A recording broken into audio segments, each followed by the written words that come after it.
Good morning, friends. This is Spencer Michaud, and this is your weekly forecast for the week of June 3rd to June 9th. Happy New Moon, everybody.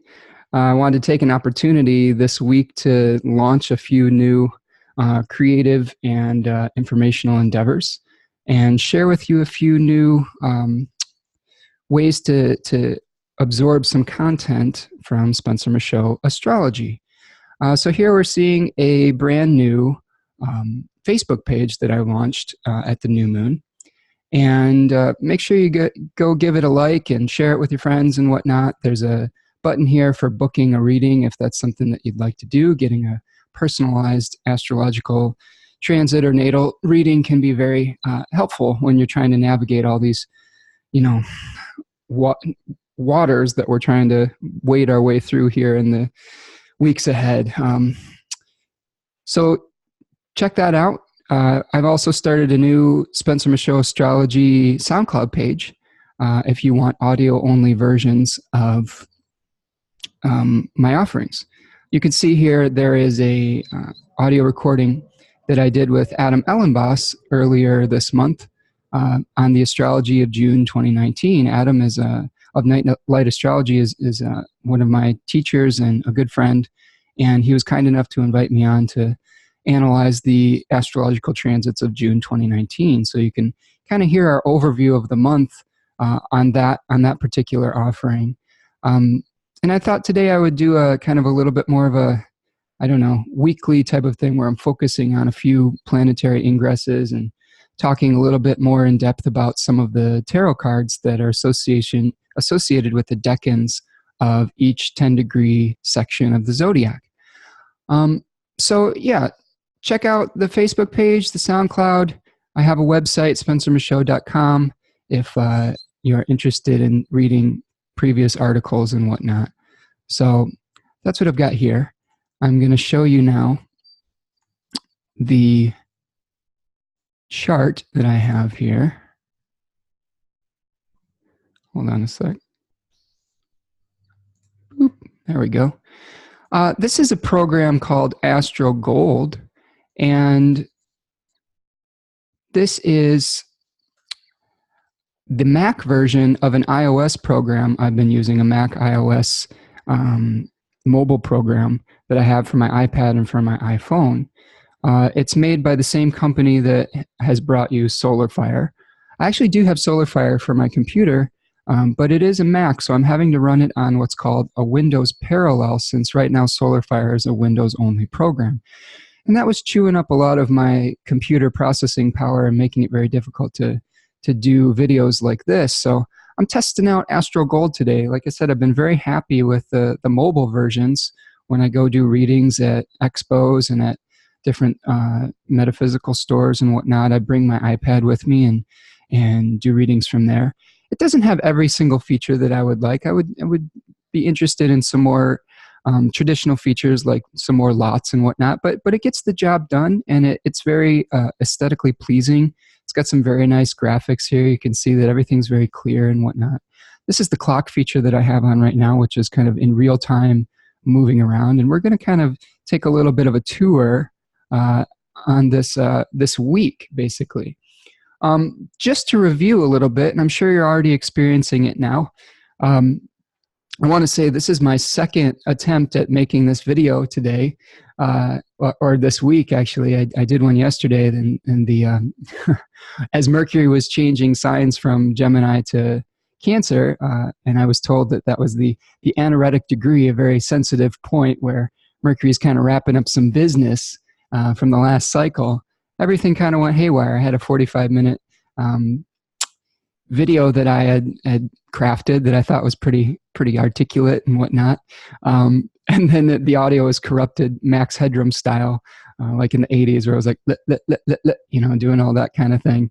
But one of the things that I wanted to talk about with that is some of the energy in the air right now, and especially the Cancerian energy that we're experiencing, is a lot about, maybe taking a sideways step, 2 steps backwards before you go forward, and finding the perseverance that you need to work through these things. We've got a beautiful Cancer moon today. We've got this whole lineup here. Mercury, the moon, Mars, and Rahu, the north node, all in the sign of Cancer. And I posted a funny little meme type of video on my Facebook page last night with these, I think, Samoyed puppies all running on a treadmill. So I thought that was an interesting lineup. These are all these planets have taken on like this guise of the fluffy puppy, so to speak. Yeah, I don't know if that's exactly accurate for Mars and for Rahu and whatnot, but I'd like to think of them as wearing puppy outfits at this point and getting all mushy and squishy. So yeah, we're experiencing all this Cancerian energy. We had the new moon on Monday. If we're just going to start on Monday, just to give her a little bit of a review for the week, new moon on Monday at 12 degrees Gemini. And one of the things that I had talked about in my video with Adam Ellenboss was the associations with each 10-degree section or decan with a tarot card. This is something that I learned from a wonderful intelligent astrologer named Austin Coppock and his book 36 Faces that you can see right here. This book is currently out of print, unfortunately, but I'm hearing that there will be a second edition coming out soon, so please be patient. And in the meantime, try not to be too jealous of the copy that I have here in my house.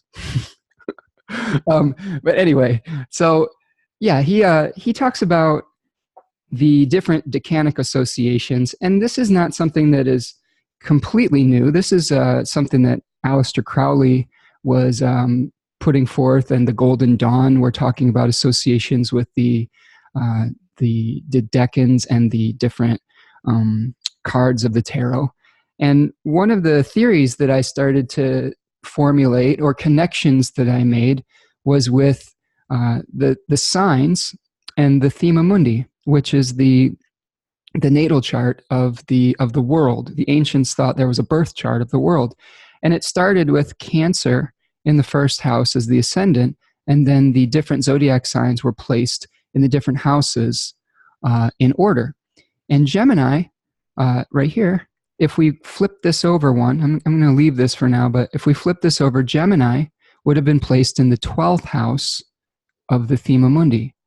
And the 12th house in traditional astrology was called bad daimon, or evil spirit. And that was something that was associated with kind of a little conscious on your shoulder, like a little demon on your shoulder that was kind of whispering in your ear and pulling you off course. It was associated with shipwreck. It was associated with mental health and things like that. Large animals. That's an interesting association it had. But it's kind of it's a cadent house. So it's pulling away from the angle of the house by primary motion. And I'll annotate this here. So if this is our angle, it's pulling this way by primary diurnal motion. See that? If we look at the chart and how it spins in this direction. There's two directions in the chart. One is primary motion, okay, this way, the daily motion. And then there's another one that's zodiacal. So we have zodiacal motion that goes this way through the order of the signs. And there's this constant push and pull of those two different directions. And some of the house meanings were based on the interaction or the interplay between these two primary and secondary motions. So if we talk about the 12th house here, it's being pulled away from the angle. So it's pulling us away from our sense of self, from our power center.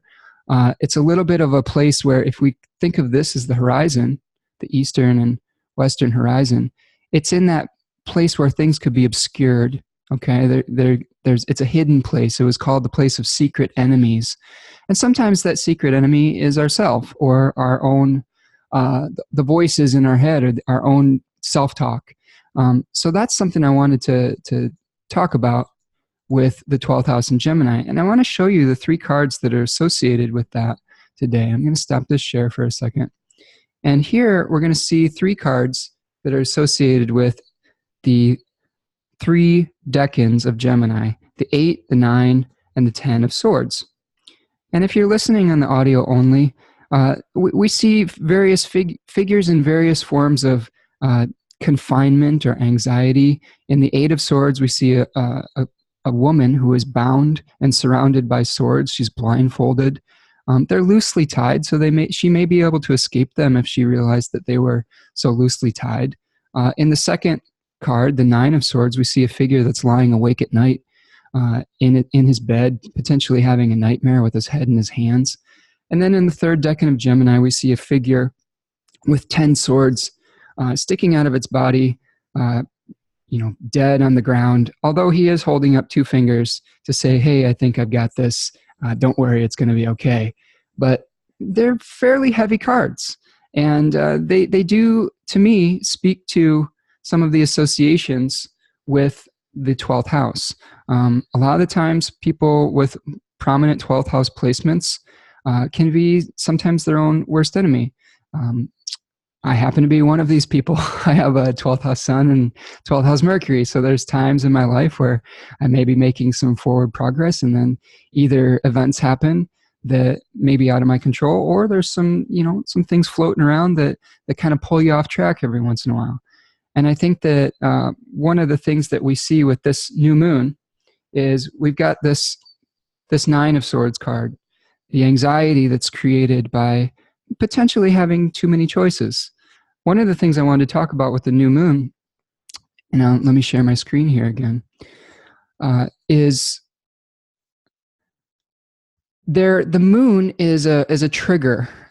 Every point, the ancients thought of the planets as deities that were giving testimony, witness and testimony on the fate of an individual. So it was like they're having a conversation with one another about what kind of events and what kind of forms were going to manifest on this earthly realm.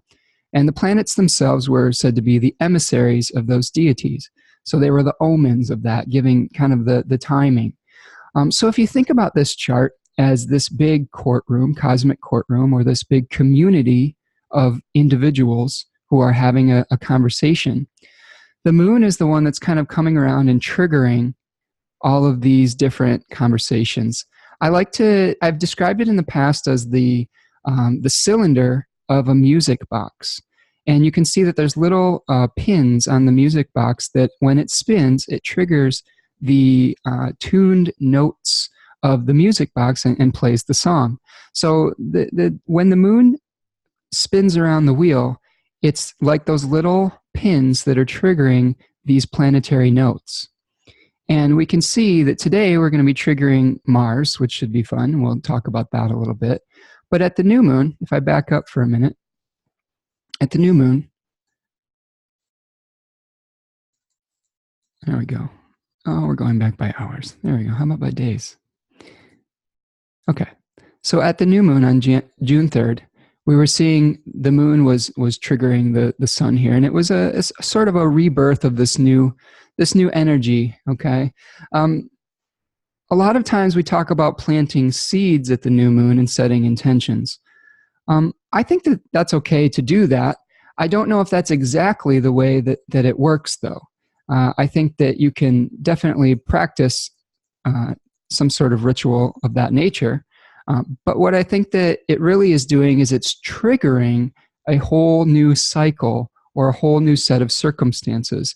And some of them may be under your own intentions and controls, and some of them may be cycles that are outside of your own will. So I think it's important to remember that, if things are coming up, they're not necessarily always, quote unquote, your fault if you haven't thought positively enough or things like that. Of course, it's nice to have positive thoughts and intentions.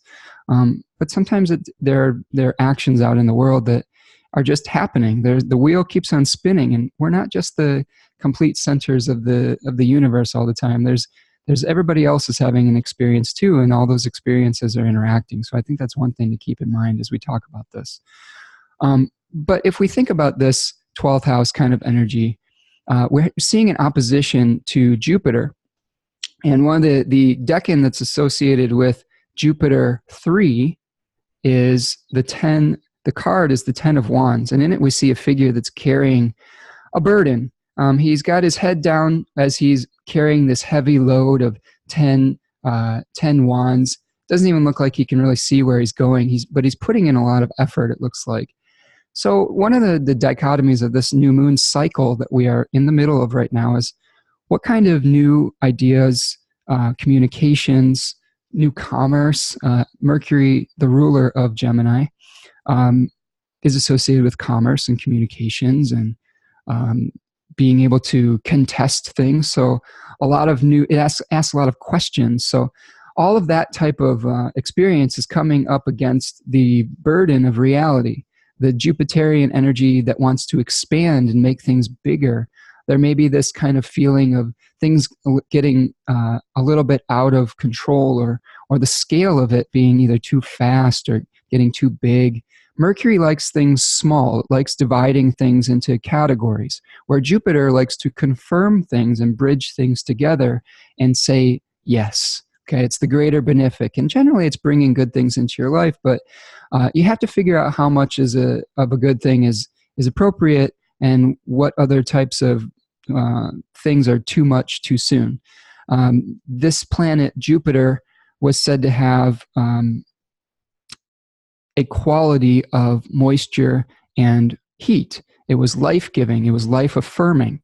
And when we have that quality, a little bit of that can be productive. If we have too much moisture and heat, we can start to grow mold. So you have to think about what you're trying to grow in your life this week. As we move forward through the week, yesterday, see, we had Mercury here at this 29th degree, which could have led to some glitches and whatnot. I know in my life, I was making this particular video and I thought it went great, but then everything went haywire. The audio was glitching, and I think the reason I thought about why this was happening, I had about 1 million tabs open on my internet browser and probably too many programs open on my computer, and my computer just kind of said, nope, can't handle all this. I'm going to crap out here.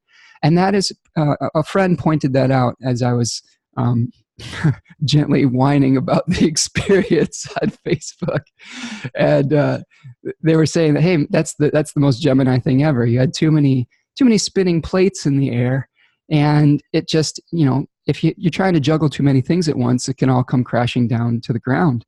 And I thought that was a really interesting manifestation of that. So today I've cleared the slate, hopefully cleared my mind a little bit, and being a little bit more focused and trying to bring things out in a clearer fashion with less plates spinning. So we can see that what was going on yesterday.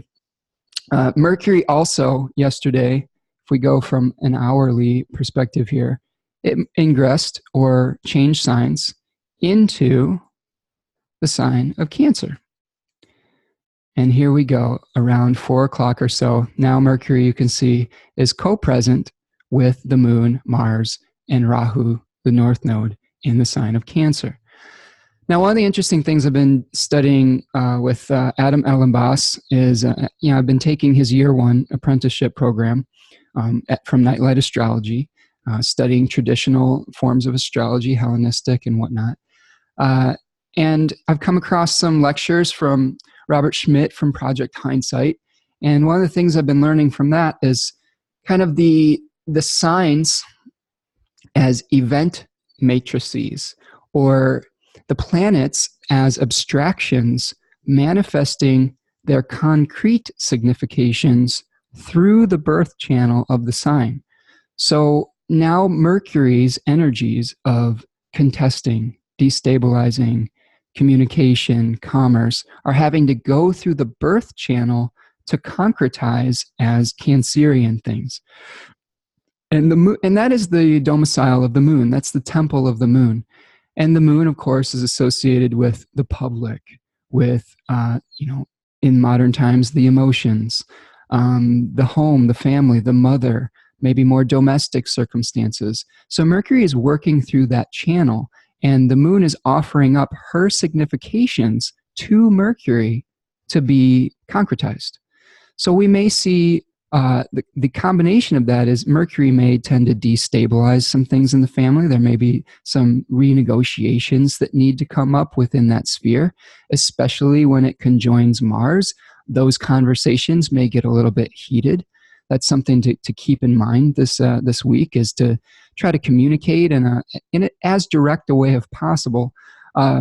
Cancer is not known for being direct. Being a Mercury Sun Cancerian native myself, there are times when we just want to kind of disappear and not necessarily confront things head on. It's a little bit uncomfortable because we're very sensitive to the emotions and the things that are unsaid in between, the in-between liminal spaces of the conversation. If you ever have a intense conversation with your Cancerian placement friends, be aware that they are analyzing every little body movement that you are making, every little in-between facial expression. They're picking up on the aura or the essence, the emotional tone, the cloud of the room. And they aren't necessarily just focusing on the words that you are saying. They're focusing on the context of it, the emotional context of it. And that can be frustrating at times because sometimes that can lead to some misunderstandings. One of the things that I talked about yesterday that I'd like to revisit here are the 4 agreements. One of them is don't make assumptions. Now, the 4 agreements are it was a book by a man named Don Miguel Ruiz, who was a Toltec shaman, and he had a list of 4 kind of rules, I guess, or ways of living to help you live a more effective life and things of that nature. And one of them was don't make assumptions. The next was what were the other ones? Don't make assumptions. Always do your best, which is going to change from time to time. Use your word with integrity, the integrity of your word. And I don't remember, I forgot the last one before as well, but we'll figure it out. But that's important, the integrity of your word. Don't use your word to speak against others. Try to be clear about what you mean. And if you're feeling confused, ask for clarification. A lot of the conflicts that we have come from just assuming what someone else is thinking, what someone else is feeling, and what someone else's intentions are. And I think the possibility for misinterpreting some of those signals right now is high with Cancerian energy, because a lot of the times, instead of directly confronting an issue, we may tend to go through the back channels. We may ask the friend of the person that we're having a conflict with what's going on. We may, there's some possibility for backbiting and things like that. So I would recommend trying to be as direct as you can, trying to really think about and clarify in this period of time. Okay, so that's what we've got for the Mercury ingress into Cancer. I compared this to singing underwater in my month ahead forecast with Adam, because sometimes the thoughts have to go through a thick layer of emotion before they can come out and be expressed. And this is going to color all of our expressions with emotional nostalgia. We may have things in the past that keep bubbling up in our memories and our subconscious that are kind of informing the types of communications that we're going to have. So another thing to keep in mind this week is, if you're having an intense conversation, try not to load everything up from the past onto the conversation you're having about the present. That can be another danger of this type of energy, is bringing up things that people had thought had been long resolved before. The other thing that was happening yesterday that I wanted to, actually today, it's happening today, if we move forward today, is Mercury is making, as we speak, its appearance as an evening star. So what I'm going to show you here, we're going to move the sun back over to the horizon, the eastern horizon. Okay.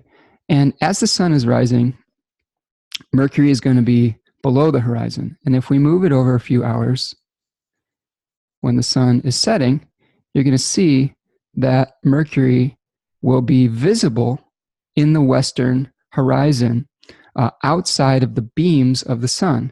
There was a traditional technique called being under the beams where these, let me annotate this here for you.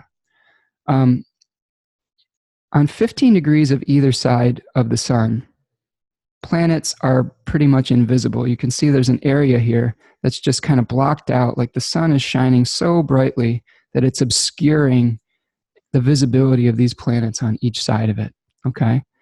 And Mercury has been doing things kind of in secret behind those beams of the sun. And what we have going on today is something called a phasis condition, where it's an important point in the planetary cycle where one of the planets is making an appearance. Bob Schmidt talked about omens as the appearances that speak. So we're going to see the appearance of Mercury today, or Hermes, coming out from under the beams and becoming visible. And this is important because some of the things that we've been working on in secret behind the scenes are going to start to come out into the open today. We're going to see that there's a 15-degree arc of distance between the sun and Mercury. And as the sun is setting, Mercury will be appearing. So that revelation today, there's going to be some kind of revelation, or there's a possibility for that. And it's important to try to see that within a greater context, to keep your calm around that if it's something that isn't necessarily pleasant. We have Mercury co-present with a very challenging Mars right now. Mars is in the sign of its fall.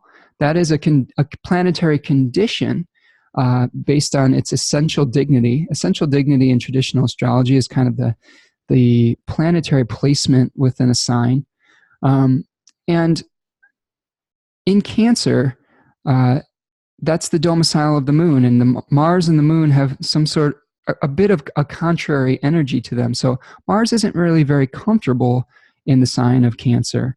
He wants to cut, he wants to sever, he wants to burn, he wants to exert its will in a direct fashion. And the moon is, fluffy. Moon wants to eat and wants to bring things together, wants to bond the family unit together. It wants to nurture. And Mars within the nurturing temple is kind of, creating some chaos every once in a while and kind of burning things up. Mars can only be Mars. He's only going to be able to do his abstractions and concretize things through his own nature. And this is a very volatile Mars right now. So when we have the co-presence or the conjunction in modern terms of Mercury and Mars, we may have some communications that start to heat up, that start to bubble or boil over. And with the moon here today too, the moon is a trigger for some of these things. Now, luckily, the moon is in her own domicile and she's able to provide resources to both of these from a place of strength.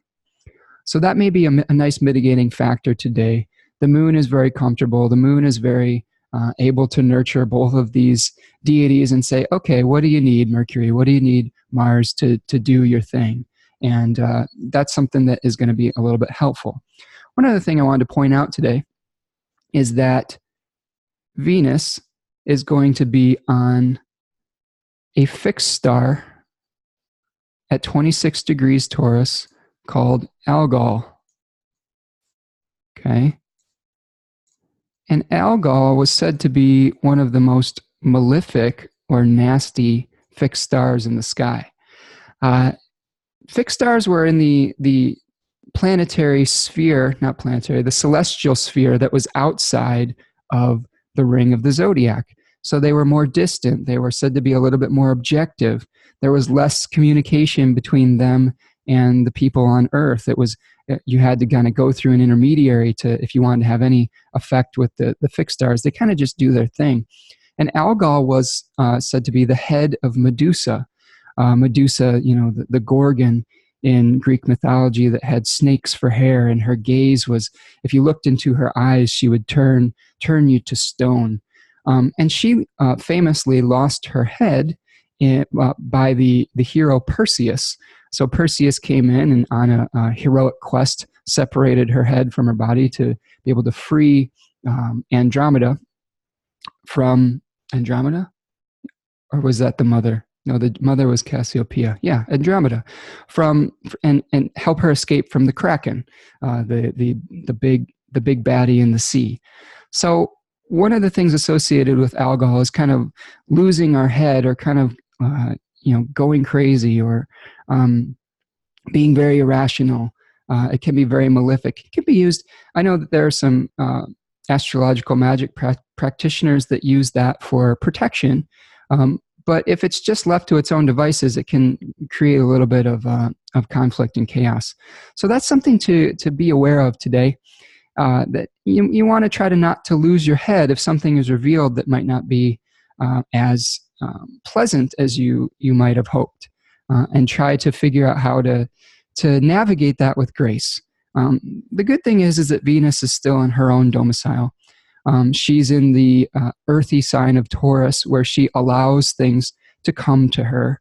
When Venus is in Taurus, she's surrounded and adorned by beautiful things, by luscious, delicious meals. She's hanging out in the bathtub, with her candles and her fragrant incenses, and able to relax and whatnot. And we're going to see a shift this week too when Venus moves into Gemini, but we'll talk about that in a second. Okay, so that's what's going on today on the 5th. So be careful of any revelations. Try to keep your cool, keep your head. This is part of a larger cycle that is going to be happening with Mars opposing Saturn and then Pluto over the next few weeks, all leading up to a series of eclipses over the Cancer-Capricorn axis in the beginning of July. So one thing to keep in mind is that whatever is revealed this is not the final answer. This is not the last word that you're going to hear with this. And, if you kind of get too worked up right away, you might not have the stamina that you need to navigate some of these more hostile waters as we go through the cycle. Think about it as the frog that's within the pot of boiling water. Sometimes he doesn't even realize he's getting too hot until it's too late, and the pot's boiling and he's already in over his head and dead. So you're going to have to just keep an eye on your emotions and try to express your Mars energies in a healthy way. Make sure that you're taking care of your body, that you're eating properly, that you're maybe doing some exercise to get that energy out. Try to channel it into the proper directions. That's a great way to handle Mars, Mercury things. Think about your words before you say them. Think about the effect that they're going to have on someone else, and think about how loaded the emotional nature of those words and communications are going to be. I think my dad used to tell me when I was a kid, think before you do. And I think I internalized that almost to a fault, but I think it's pretty apropos for this week in particular is take a few minutes, take a few deep breaths before you maybe pop off about something, and really consider the ramifications of your communications and actions on someone else. This is a week to start practicing empathy. And that's very important because, that can be hard to do in the moment, especially when we're feeling a little bit insecure, when our security is at stake, when we may be coming up against a wall like Saturn and Pluto in the sign of Capricorn. We may be coming across a power that is stronger than us that we may have to submit to or surrender to or subordinate ourselves to. And that can be a really unrewarding moment sometimes. In my month ahead forecast with Adam, in our month ahead forecast, I described Mars in Cancer running up against Saturn as needing to pool,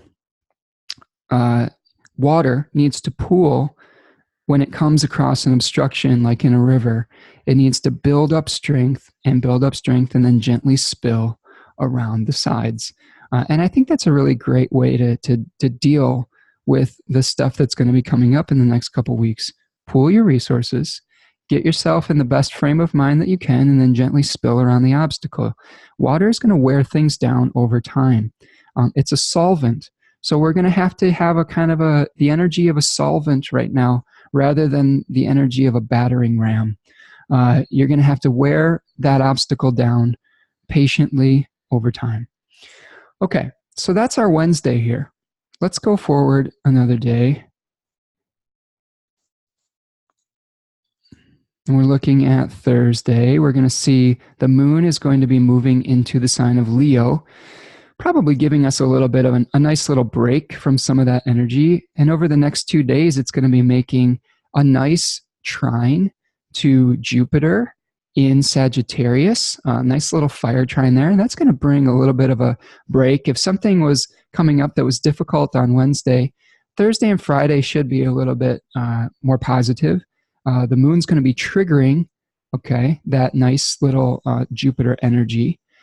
We're also moving towards an opposition between the Sun and Jupiter that happens on Monday. So there may be things where we're starting to see some of the scale starting to expand, and we're going to have to make some choices. We're going to have to figure out what stays and what goes. You have to figure out what really makes your heart sing, and what really makes your what you're really invested in enough to see through to completion. In our nightlight astrology class, Adam had a really great description of Gemini, where he talked about it as an ambitious sign, and because it is based on the sun getting to its highest point at the summer solstice, and it's still rising in the sky. It's still the days are still becoming longer. The light is still increasing. So even though we are in this in-between period, since Gemini is a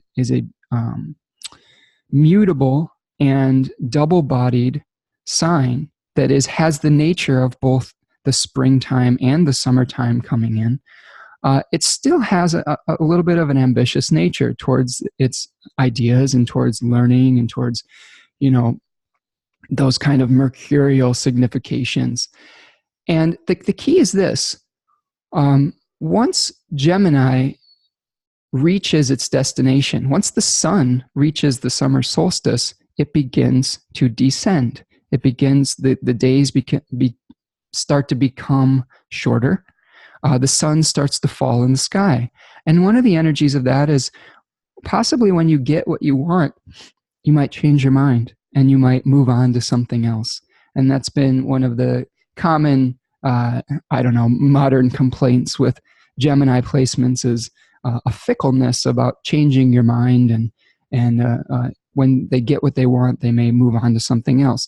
Now, there's a little bit of an astrological explanation for that type of energy. So I think you have to be careful this month to choose wisely and to figure out what of those things you're going to be able to sustain as this energy moves into the next cycle. So that's Thursday and Friday here. On the 8th, okay, we can see that the moon moves into Virgo, and Venus is about to ingress or change signs into Gemini. So let's go forward one more hour here, and we'll see that there we go. We've got Venus ingressing into the sign of Gemini, okay, and the moon having what is called a mutual reception with the planet Mercury.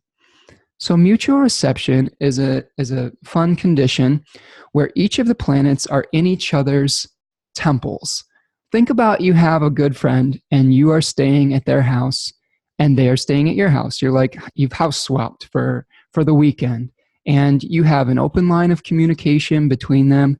So for example, the moon is able to ask Mercury where all the food is, where the snacks are, where all the things that are going to make them comfortable, all the comfy blankets and pillows. And Mercury's going to be like, oh yeah, it's here in the closet. Yeah, go downstairs in the basement and you can get that.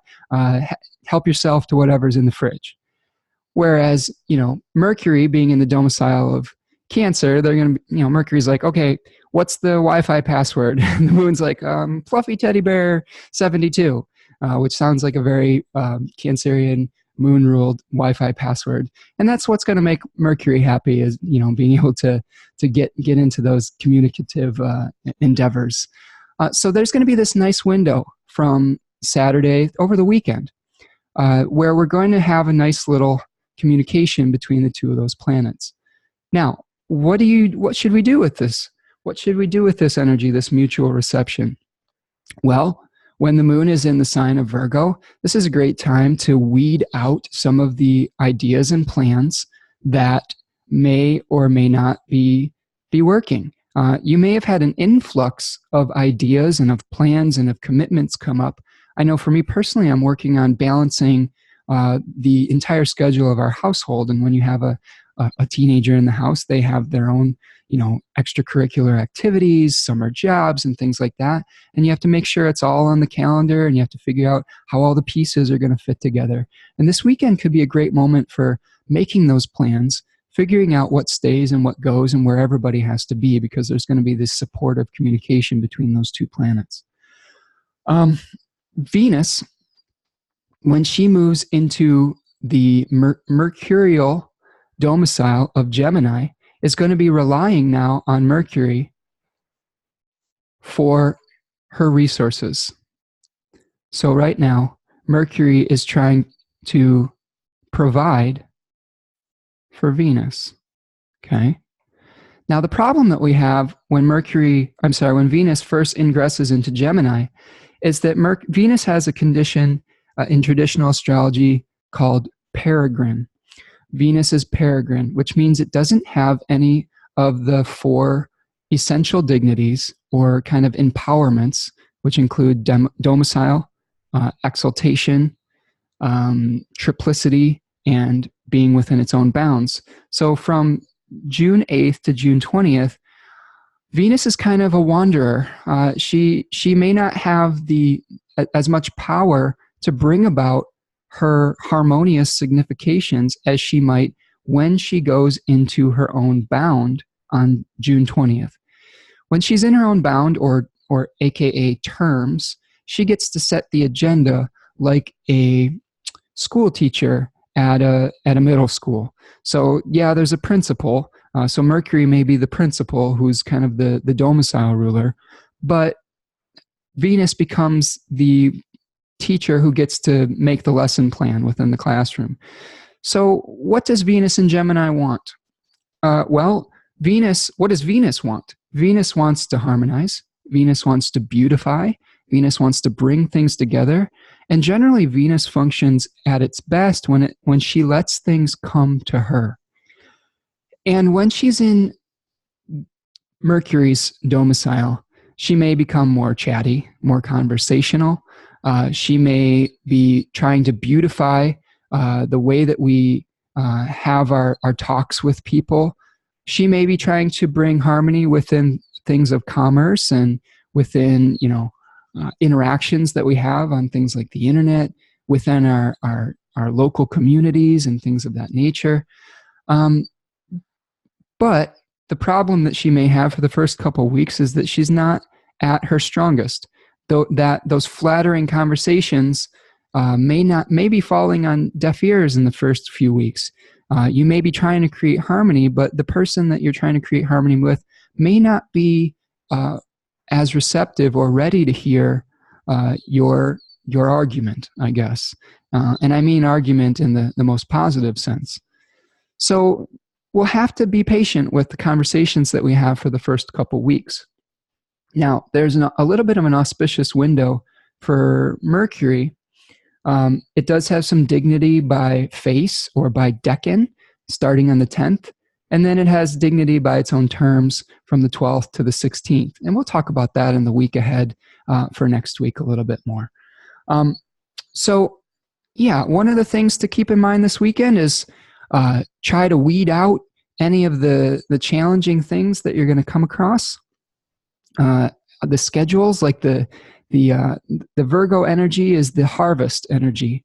So think about what stays and what goes. If you've had some great ideas that have come up over the course of the week and that have been triggered at the new moon, okay, figure out which one of those you're going to keep pursuing, and which ones will practically, Virgo, bear the most fruit, and which ones are worth taking off of the vine and putting away into storage and accumulating for the winter that will sustain you, versus the things that maybe have some spots on it or some mold on it that aren't worth pursuing.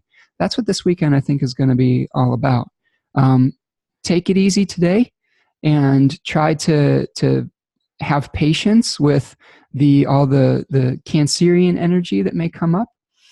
And yeah, go to my pages and see if you can give me a like and a follow and all of those things. I'm going to try to be much more consistent with making these videos. And here, I'll share this one more time. So you can see here's the SpencerMichaud.com website, the SoundCloud, Spencer Michaud Astrology. Give me a follow there. And Spencer Michaud Astrology on Facebook. I'm trying to get more consistent with producing content. I had a little bit of a setback yesterday, but I'm trying to get back on the horse today. And I think that's one of the things that I would recommend for any of you who are trying to make content and be consistent with your offerings. You're going to have setbacks. And like Cancerian, Sylvester Stallone, Rocky Balboa, you've got to pick yourself up off the mat every once in a while, get back on the horse and keep fighting, right? You can't give up so easily. One of the hallmarks of and positive traits of Cancerian placements is a tenacity. And it doesn't mean you're going to be perfect right away. But it means that if you keep trying and you don't give up, eventually you might find some success. And I think that's what I'm going to leave you with today. So keep on trying. Try to pool your resources and have patience when you come across an obstacle, and keep shining your light out there. The world needs what you have to offer. So I hope that's helpful for you today. And I'm looking forward to seeing you on a more regular basis. Make sure to check out the Great Lakes Astrology Conference as well. I'm going to be giving a talk there starting June 27th through the July 1st. I'm going to be talking about how to do more social media for astrologers and how to get your voice out there onto the ether webs and whatnot. And I hope you have a great day. So I will talk to you soon. Take care, everybody. Bye-bye.